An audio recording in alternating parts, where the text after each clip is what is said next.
Арбаңыздар, урматтуу телекөрүүчүлөр, апта айланып сиздер менен кайрадан ар тараптуу кызыктуу суроолорду жана ар кандай жагдайларды камтыган телетест көрсөтүүсү.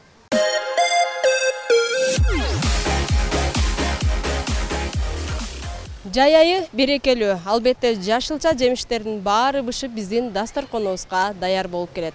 Күнүнө биз помидор, капуста деп колдонуп келген менен, а бирок ошол жашылча мөмө жемиштин кыргызча аталышына бир да маани бербей келеткенбиз. Биз бүгүн жашылча жемиштердин кыргызча аталышын билесизби деген темада бир нече суроолорду түзүп жолго аттандык. Андыктан сиз дагы кызыктар болсоңуз, биз менен бирге болуңуздар.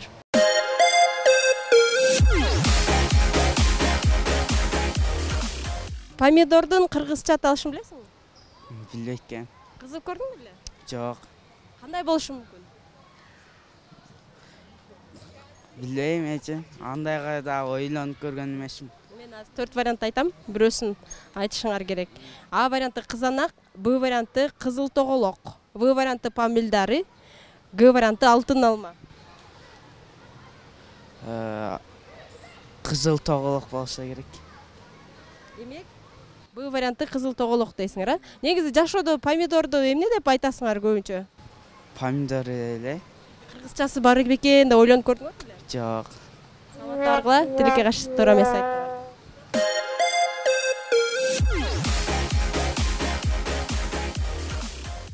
айттыңар. Помидордун кыргызча аталышы кандай билесизби?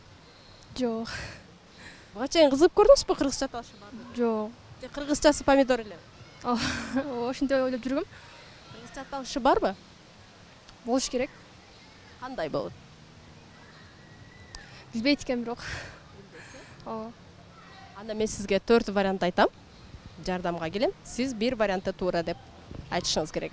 Помидордун кыргызча аталышы бул А варианты кызанак дейт. Б варианты кызыл тоголок. В варианты помидоры, Г варианты алтын алма. Алтын алмага дейм. Неге? Кызыл болуп атпайбы? Может, Б варианты да болуш керек. Кызыл алма деп, кызыл тоголок деп. Ооба. Кайсы вариантына токтолосуз? Б В, Г В? Б. Кызыл тоголок дейсиз. Ооба. Ишенимдүү түрдө ушул вариантты тандадыңыз. Ооба. Жооңузду кабыл ала берейин, э? Ооба. Сиз Б вариантына токтолгонсуз. Бул Б варианты кызыл тоголок деген вариант эле. Азаматсыз. Сиз тилекке каршы туура эмес таптыңыз.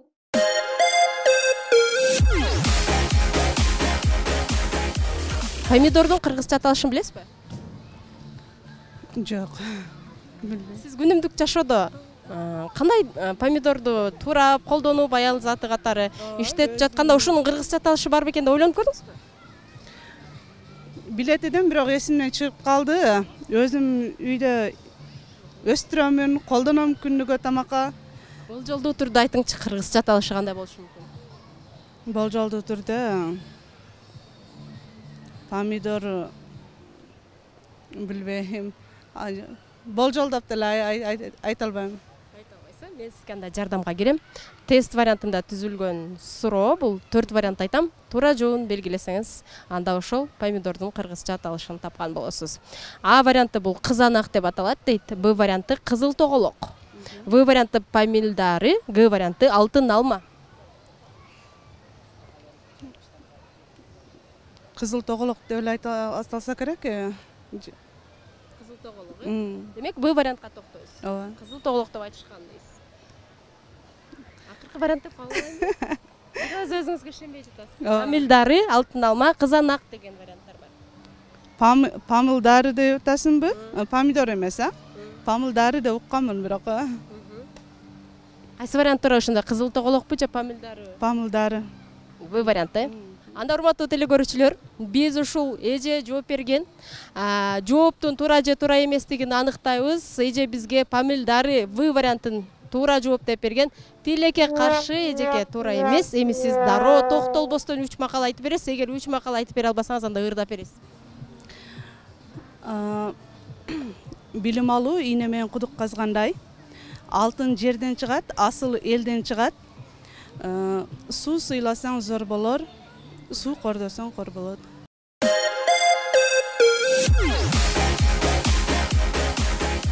Помидордун кыргызча аталышын билесизби? Помидордун билбейт. Варианттарын сизге айтып өтөйүн анда. А варианты бул кызанак, Б варианты кызыл тоголок, В варианты помидоры, Г варианты алтын алма. Кызыл тоголок болушу мүмкүн. Демек, Б варианты кызыл тоголок дегенге токтойсуз. Ооба. Башка вариант жок. Жок. Бул жакта да кызанак, помидоры, алтын алма дегендер бар. Ну, эки болот да, кызанак да болушу мүмкүн. Кайсы вариант туура ошондо? Ну, походу кызанак.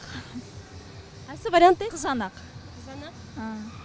Кызанак. Кызыл тоголок дегенден кайттыңыз, Ооба. Кайсыга токтолдук? Кызанак. Эмнеге?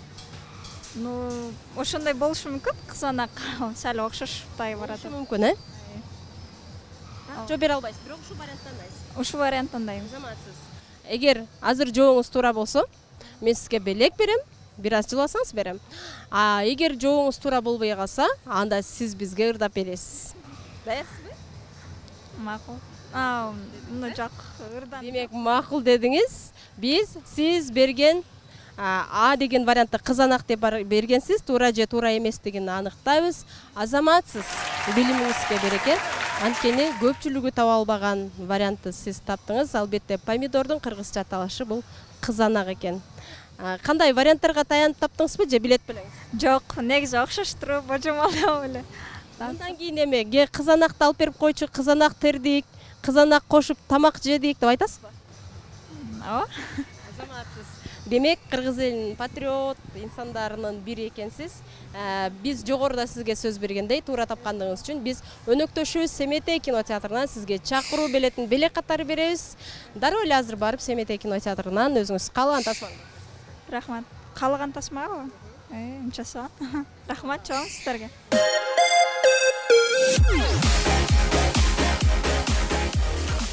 Чесноктун кыргызча аталышын билесизби? Жок. Самырсак. Ошондойбу? Ооба. Ошондо айтпасызбы? Ооба.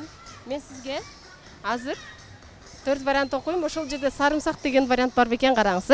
А варианты айрымсак, Б варианты топияз, В варианты сарымсак, Г варианты шалгам. В варианты сарымсак. Сиз үйдө сарымсак деп колдоносузбу же чеснок? Чеснок. Эмнеге? Биз ошондой деп айтпайбыз, Мындан ары дайым сарымсак деп айтасызбы? Макул. Азаматсыз. Мындан ары дайым сарымсак деп айтам, чеснок дебейм дегениңиз үчүн жана ошондой эле чесноктун кыргызча аталышы сарымсак деп туура жооп бергендиңиз үчүн өнөктөшүбүз Семетей кинотеатрынан сизге бул чакыруу билетин белек катары беребиз. Азыр дароо Семетей кинотеатрына барасыз дагы жүрүп жаткан тасмалардын ичинен бирөөсүн тандап көрүп келсеңиз болот. Рахмат чоң. Ишиңиздерге ийгилик.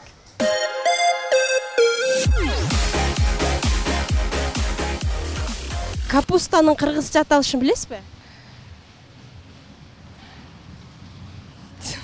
Күнүмдүк жашоодо капуста деп эле колдоносуз, Бирок кыргызча аталышы бар бекен деп ойлондуңуз беле? Кандай кыргызча аталышы? Кыргызча аталышын ойлогон эмес элем. Баары бир капуста эле деп жүрө берет элем. Анда мен сизге 4 вариант окуйм, тест вариантында. Сиз бир вариантты тандап бериңиз. А варианты бул керем дейт. Б варианты 9 тончон. В варианты 100 жалбырак, Г варианты 90 кабат.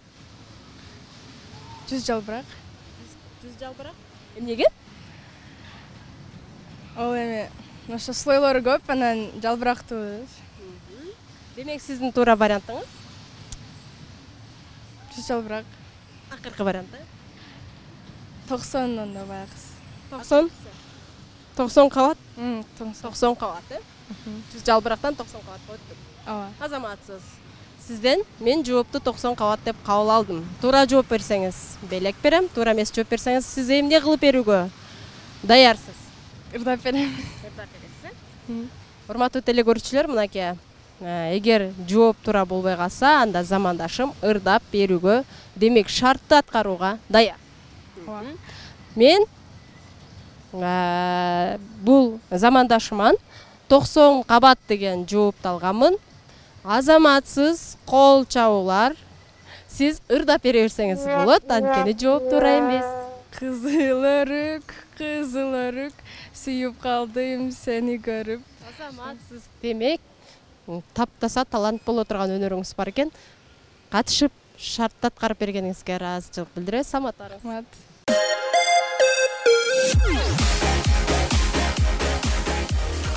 Капустанын кыргызча аталышын билесизби? Капустанын кыргызчасы билбейт экен. Жашоодо кандай аталышын колдоносуз? Капуста эле колдоном. Капустада эле Ооба. колдоносуз. Бирок ошол капустанын кыргызча аталышы бар экен. Мен сизге тест түрүндө түзүлгөн 4 вариант окуйм. 4 варианттын ичинен капустанын кыргызча аталышын сиз таап беришиңиз керек. А варианты бул керем. Б варианты 9 тончон. В варианты 100 жалбырак. Г варианты 90 кабат. Кайсы вариант туура? 90 кабат деген туурабы дейм. Эмнеге? Ошондой уккам да 90 кабат деп коюшат кээде. Бул табышмакта да айтылган деп ойлойсуз, Ооба. Кичинекей бою бар, 90 кабат. Тону бар деген. Ооба. Ошол жака таянып жатасызбы? Бирок башка вариант туура болуп калбайбы? Ойлонуп көрүңүчү. Башка варианттарын көп деле уккан эмес, мен 90 кабат дегендерди. Көбүнчө угуп калгам да. Демек сиздин туура вариант деп кабыл алсам болот. Ооба. Албетте, бул вариантты биз кабыл алабыз дагы, бирок туура эмес деп айтабыз, анткени капустанын кыргызча аталышы 90 кабат эмес.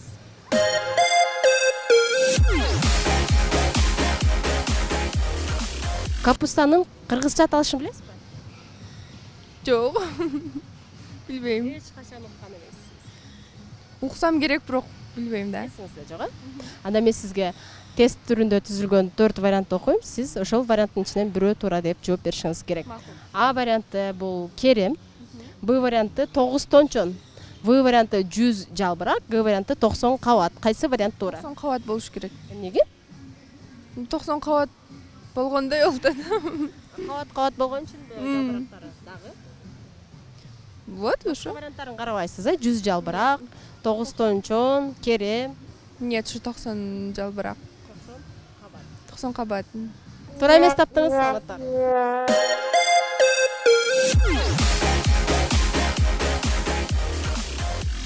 Капустанын кыргызча аталышын билесизби? Кыргызча аталышын? Капустанын кыргызчасы капуста да. Капустанын кыргызча аталышы капуста эмес экен. Мен сизге жардам иретинде 4 вариант окуйм. Бир варианты туура деп тандап беришиңиз керек. А варианты керем, Б варианты 9 тончон, В варианты 100 жалбырак, Г варианты 90 кабат. Кайсынысы туура? 90 кабат. Неге? Примерно 90 кабатта эмес бар да, жалбырагы. Ошого эле биз капустанын кыргызчасы 90 кабат деп койсок болобу? Бул жерде да 4 вариант бар. Кайсы вариант туура ошондо? Кыргызча айтканда мында керем деген туура. Туура. Мурун билет белеңизчи? Мурун билет элем. Азаматсыз. Демек, үйдө керем деп айтасыздарбы көбүнчө же капуста дейсиздерби? Үйдө көбүнчө капуста деп айтасыз. Мындан ары керем деп айтасызбы? Шарт туура келсе айтасыз. Азаматсыз. Бул суроого бир нече замандаштарыбыз туура эмес жооп берип келе жаткан. Сиз туура жооп бердиңиз. Туура жооп бергениңиз үчүн өнөктөшүбүз Семетей кинотеатрынан сизге бул билетти беле катары беребиз. Алыңыз, дароо эле Семетей кинотеатрына барып өзүңүз каалаган тасманы көрүп келсеңиз болот. Чоң рахмат силерге дагы. Ишиңер ийгиликтүү болсун.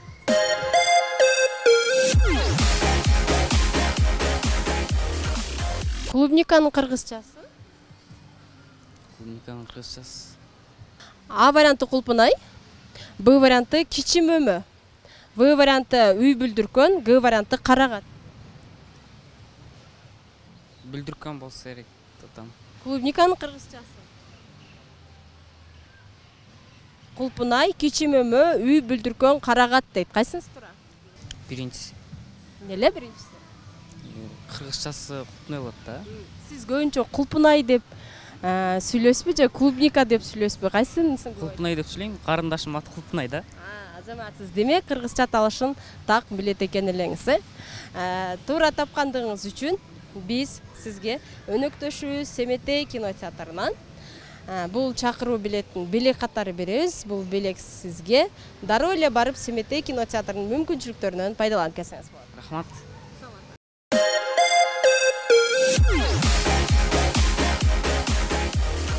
Малинанын кыргызча аталышын билесизби? Билбейт экенмин. Кызыгып көрдүңүзбү эле кандай деп?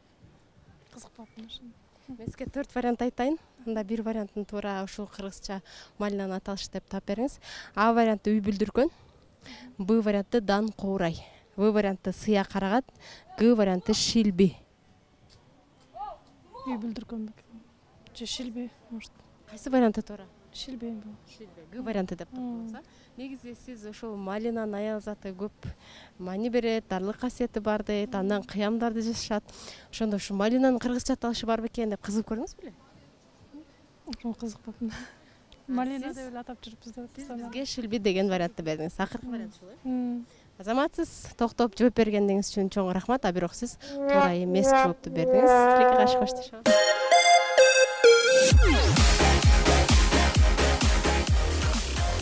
Малинанын кыргызча аталышын билесиздерби? Малина? Билесизби? Жок. Буга чейин кызыгып көрдүңүзбү кыргызча аталышы бар бекен деп? Жок, эч неме кылып көрбөп. Үйбега кадам жайлыктардан сурасаң айтып берет. Ошолор эгишет да. А бирок Малинанын кыргызча аталышы бар экен эже. Деп коебуз кыргызча. Мен сизге 4 вариант айтайын, ошонун ичинен бир туура вариантын таап бериңиз. А варианты бул үй бүлдүркөн дейт. Б варианты дан куурай. В варианты сыя карагат, Г варианты шилби. Шилби эмес. Карагат. Карагат. Сыя карагат эмес ол. Дагы эмне дедиң? Үй бүлдүркөн, анан кийин дан куурай болуш керек. Үй бүлдүркөн баягыдай болот го, бирок дан куурай деген да бар эже. Дан куурай эч чуккан эмес. Менче ошол бекен, а? Кайсы вариант туура эми айтыңызчы? Дан куурайбы? Сиз ошо үй бүлдүркөнбү же дан куурайбы? Ошо экөөнүн бирөөсүнө токтолсоңуз? Үй карагат. Үй карагат. А дан куурайчы? Дан куурай уккан эмесмин. Азыр сени угуп атам ошондой аттычы. Акыркы жообуңуз? Дан карагат. Ошол болуш керек дейм берге. Ооба. Азаматсыз эжеке, мурун укпасаңыз дагы, бирок баягы адам деген анализ деп таап алууга мүмкүн болот экен. Сиз ар бир жоопту анализдеп көрдүңүз. Жыйынтыгында туура жоопту таптыңыз. Күнүмдүк жашоодо Малина деген сөздү аял заты көп колдонгонубуз менен анын көпчүлүгү кыргызчасын билбейт экен. Малинанын кыргызчасы бул дан куурай экен. Туура жоопту бергендигиңиз үчүн биз сизге өнөктөшүбүз Семетей кинотеатрынан чакыруу билетин белек катары беребиз. Азыр барасыз дагы өзүңүз каалаган жүрүп жаткан тасмалардын ичинен бир тасманы тандап көрүп келсеңиз болот. Бул белек сизге дан куурайды туура тапканыңыз үчүн. Алла разы болсун. Ишиңерге ийгилик балам.